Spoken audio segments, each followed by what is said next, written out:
Hello everyone, फिर से आप सभी का हमारे इस प्यारे से चैनल लर्न विद गंगाराम में स्वागत है। आज इस वीडियो में मैं आप सभी को क्लास 12 फिजिक्स की इलेक्ट्रिक पोटेंशियल एंड कैपेसिटेंस जो चैप्टर है उसमें वैद्युत धारिता इलेक्ट्रिक कैपेसिटेंस के बारे में बताने वाला हूं। तो चलिए जान लेते हैं कि वैद्युत धारिता क्या होती है, उसकी डिफिनीसन जान लेते हैं। और ये जो डिफिनीसन है ये आपके पेपर में भी पूछी जाती है, तो इस वीडियो को लास्ट तक देखिए तथा यदि आपको यह वीडियो अच्छी लगती है तो हमारे चैनल को सब्सक्राइब भी कर सकते हैं। तो चलिए इस वीडियो को हम यहीं पर शुरू करते हैं।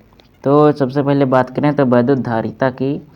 तो वैद्युत धारिता जो होती है, किसी चालक की वैद्युत धारिता उस चालक की वैद्युत आवेश को संग्रहण करने की क्षमता होती है। मतलब जो वैद्युत धारिता होती है, अब पूछेंगे आप चालक क्या है, इसलिए आप सबसे पहले चालक और कुचालक पदार्थ पढ़ लीजिए, क्योंकि यदि आप चालक अचालक नहीं पढ़ेंगे तो आपको कैसे पता लगेगा कि चालक क्या है, अचालक क्या है, और कैसे आप धारिता को समझेंगे।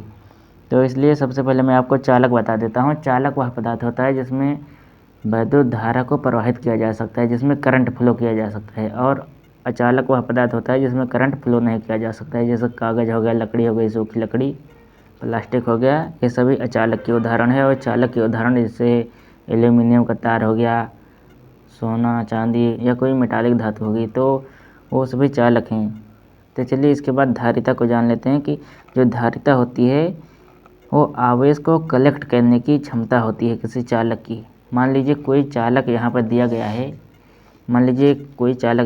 गया है, और ये चालक जितने आवेश को संग्रहित करेगा, जितने आवेश को कलेक्ट करेगा, उसकी धारिता जो होगी उतनी अधिक बढ़ती जाएगी। मतलब यदि यह चालक ज़्यादा आवेश को संग्रहित कर रहा है तो इसकी धारिता अधिक है, और यदि यह चालक कम आवेश को कलेक्ट कर रहा है तो इसकी धारिता जो है कम है। तो चलिए इसके बाद और आगे देख लेते हैं कि जब किसी चालक को आवेश दिया जाता है तो उसका जो वैद्युत विभव होता है आवेश के अनुपात में बढ़ता रहता है। मान लीजिए कोई चालक है, जब इसको चार्ज किया जाएगा, जब इसको आवेश दिया जाएगा, आवेश को इंग्लिश में चार्ज कहते हैं, मतलब जब कोई चालक है इसको चार्ज दिया जाएगा तो इसका जो वैद्युत विभव है ये धीरे धीरे उसी अनुपात में बढ़ता रहेगा जिस अनुपात में इसको चार्ज दिया गया है, जिस अनुपात में इसको आवेश दिया गया है। तो वैसे होता है Q प्रोपोर्शनल टू V हो जाता है, और यहीं से Q इक्वल टू सी भी हो जाता है। C जो है वैद्युत धारिता है। तो चलिए आगे बता देता हूँ कि वैद्युत धारिता की जो ओरिजिनल डिफिनीसन है उसे किस प्रकार हमें अपने पेपर में लिखना है। तो मान लीजिए कि यदि किसी चालक को Q आवेश देने पर उसके विभव में भी वृद्धि होती है।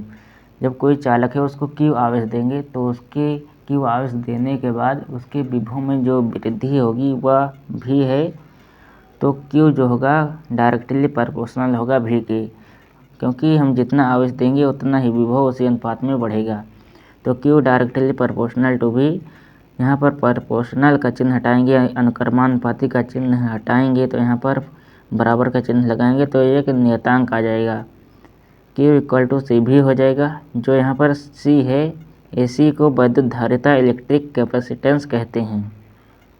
तो यहाँ पर C को इधर लाएंगे, पक्षांतर करेंगे तो C इक्वल टू हो जाएगा Q अपान V। यहाँ पर जो Q है ये आवेश है, चार्ज है, और V जो है वोल्टेज है। जो आवेश का मात्रक होता है कूलाम होता है, और वोल्टेज का मात्रक वोल्ट होता है। तो जो धारिता का मात्रक होगा कूलाम प्रति वोल्ट होगा, या धारिता का एक और मात्रक होता है जिसे हम फैराड कहते हैं। यहाँ पर मैंने लिखा है कि Q आवेश है, V वैद्युत विभव, और C जो है वैद्युत धारिता है। तो चलिए अब ओरिजिनल डिफिनीसन जान लेते हैं कि वैद्युत धारिता की ओरिजिनल डिफिनीसन क्या है, जो इसी सूत्र से आपको प्राप्त हो जाएगी। C equal to Q upon V सूत्र के अनुसार किसी चालक की वैद्युत धारिता जो होती है किसी चालक को दिए गए आवेश तथा उसके विभव में होने वाली वृद्धि के अनुपात को कहते हैं। किसी चालक को दिए गए आवेश तथा उसके विभव में होने वाली वृद्धि के अनुपात को वैद्युत धारिता कहा जाता है। किसी चालक को दिए गए आवेश तथा उसके विभव में होने वाली वृद्धि का जो अनुपात होता है उसी को वैद्युत धारिता इलेक्ट्रिक कैपेसिटेंस कहा जाता है। तो आई होप आपको इलेक्ट्रिक कैपेसिटेंस के बारे में समझ में आ गया होगा। तो चलिए इसके बाद हम इसके और मात्रक जान लेते हैं, और एक फैराड की डिफिनेशन जान लेते हैं, क्योंकि वह भी आपके पेपर में पूछी जा सकती है।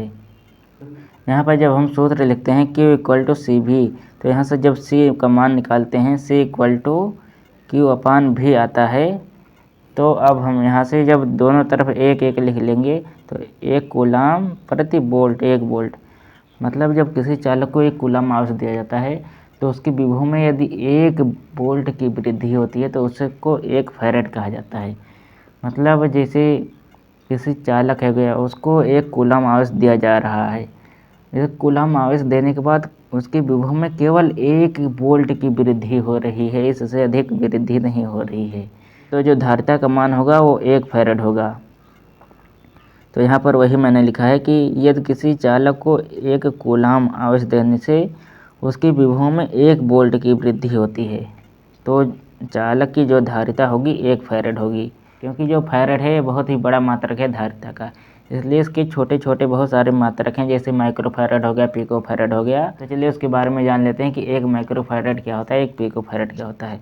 तो जो फैरेड है धारिता का बहुत बड़ा मात्रक है, इसको छोटा करने के लिए हम 1 माइक्रोफैरेड लिखते हैं। 1 माइक्रोफैरेड का मान होता है 10⁻⁻6 फैरेड होता है। और हम इसका और छोटा मात्रक लेते हैं तो उसको 1 पिकोफैरेड कहते हैं। 1 पिकोफैरेड का जो मान होता है 10⁻12 होता है, 10⁻12 फैरेड। तो चलिए इसके बाद हम धारिता का विमीय सूत्र देख लेते हैं कि इलेक्ट्रिक कैपेसिटेंस का डायमेंशनल फार्मूला क्या है। तो चलिए उसको हम निगमन कर लेते हैं। तो यहाँ पर मैंने लिखा है 1 फैरेड इक्वल टू 1 कूलाम प्रति वोल्ट। फैरेड इक्वल टू, इसको हम नीचे फिर से लिख लेता हूँ, 1 फैरेड इक्वल टू कूलाम प्रति वोल्ट। वहाँ से हम जो वोल्ट है इसको जूल प्रति कूलाम में तोड़ सकते हैं, क्योंकि V इक्वल टू W/Q होता है एक सूत्र। तो यहाँ पर कूलाम अपान हो जाएगा वोल्ट का मान जूल प्रति कूलाम, जूल प्रति कूलाम। अब यहाँ पर जो ये कूलाम है नीचे वाला एक अंश के हर में, इसको हम जब अंश में ट्रांसफ़र करेंगे तो ये ऊपर हो जाएगा कूलाम स्क्वायर प्रति जूल। अब इसको जो कूलाम होता है कूलाम को Q से व्यक्त करते हैं। Q इक्वल टू होता है IT होता है IT square upon joule. Joule को हम न्यूटन मीटर भी लिख सकते हैं। I जो होता है इसका मात्रक होता है एम्पियर, इसको हम इंग्लिश में एम्पियर। और जो T होता है ये टाइम है, T को हम सेकंड कहते हैं, सेकंड, एम्पियर सेकंड का square whole upon newton metre. Ampere second को हम A और T लिख सकते हैं। तो AT का होल स्क्वायर, तो AT का होल स्क्वायर अपान जो न्यूटन जो फोर्स है इसका विमीय सूत्र जो होता है MLT-2, और जो मीटर का विमीय सूत्र होता है, दूरी का विमीय सूत्र L होता है। तो जब हम इसको ऊपर नीचे व्यवस्थित करेंगे, अरेंज करेंगे तो हो जाएगा M-1 L-2 T⁴ और A⁴ इसको हम हमेशा जो विमीय सूत्र होता है इसको हम बड़े ब्रैकेट में लिखते हैं, नहीं तो विमीय सूत्र गलत माना जाएगा। ये जो है धारिता का विमीय सूत्र है, इलेक्ट्रिक कैपेसिटेंस का विमीय सूत्र है। कभी कभी ये भी आपके पेपर में पूछ लिया जाता है। तो आई होप आप सभी को यह वीडियो पसंद आया होगा और कुछ आपको नॉलेज ज़रूर मिली होगी। तो चलिए इस वीडियो को हम यहीं पर समाप्त करते हैं। इसके बाद मैं जल्द ही इसका अगला पार्ट लेकर आऊँगा। यदि आपको उसकी नोटिफिकेशन चाहिए तो आप हमारे चैनल को सब्सक्राइब कर सकते हैं, क्योंकि जब आप चैनल को सब्सक्राइब करेंगे तो जब भी मैं कोई वीडियो अपलोड करूँगा तो उसकी नोटिफिकेशन सबसे पहले आपके पास पहुँच जाएगी। आई होप आप सभी को यह वीडियो अच्छा लगा होगा। धन्यवाद। जय हिंद।